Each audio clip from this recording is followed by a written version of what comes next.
in the long run. And so I'm finna break this down to you in the same way that I broke it down to Buddy that was in jail, and the same how I broke it down to this kid.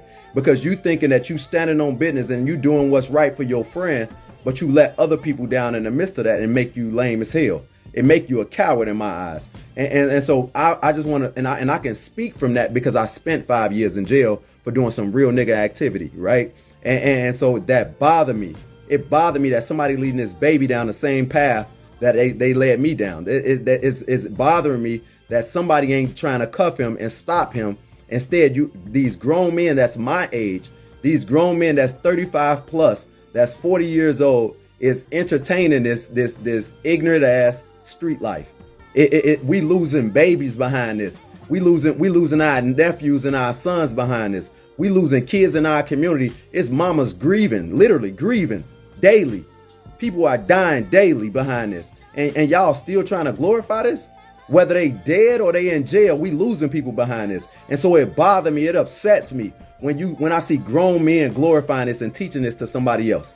And you can't even be authentic about how it made you feel when you went through it.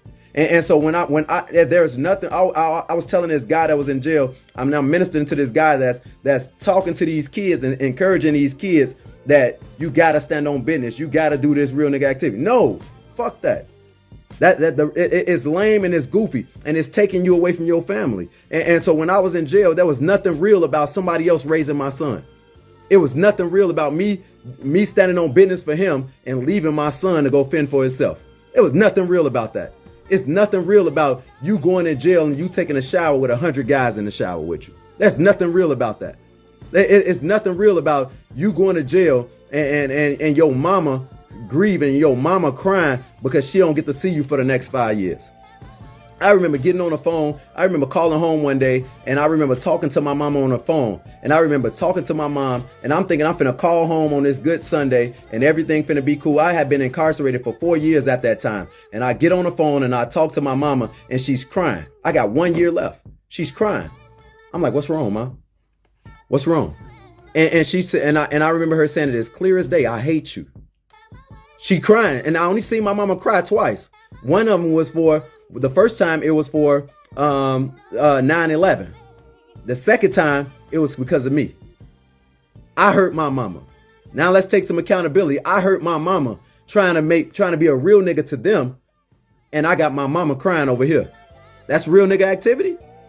Y'all don't talk about that. This the stuff that y'all don't talk about. Y'all want to glorify everything else. Y'all want to get praise and y'all want to wear a badge of honor for going to jail, but you don't want to talk about who you hurt in the midst of that. You don't want to talk about how you did that goofy ass, unreal nigga shit in the midst of trying to be a real nigga to them, right? And so I remember calling my mama and I remember her saying, I hate you. I hate you. And I'm like, Mom, it's downhill from here. What do you mean you hate me? And she's like, it's downhill for you. She said, I'm the one that's taking depression medication because of you. Because you gone, because I miss my son, because of dumbass decision that you made. And I'm thinking it's over. And I'm like, it's over. It's down here. I'm trying to convince her, like, stop crying. It's over. And she's looking and she's bawling, but she's speaking her truth. She's telling me, she say, you hurt me. I'm still hurt. I'm still hurt. It's not over for me. I still don't see my baby. I still can't see my son. It's over for you. It's not over for me. And even in the midst of her hating me, I remember getting off the phone with her. And I remember getting a letter in the mail that day. And I remember her sending me a money voucher. And I remember getting money from her. And so now I'm in my mind, she hate me, but she loved me enough to send me money. She hate me, but she come and visit me regularly. Ain't nobody else doing it. And so the realest nigga stuff that I could have done was change my life for my mama. Change my life for my family. My son out here depending on me. The realest thing I could have done was get my life together and stay here for him. My community depended on me. The realest thing I could have done was standing in this community and be a father to all the boys daddies that ain't here.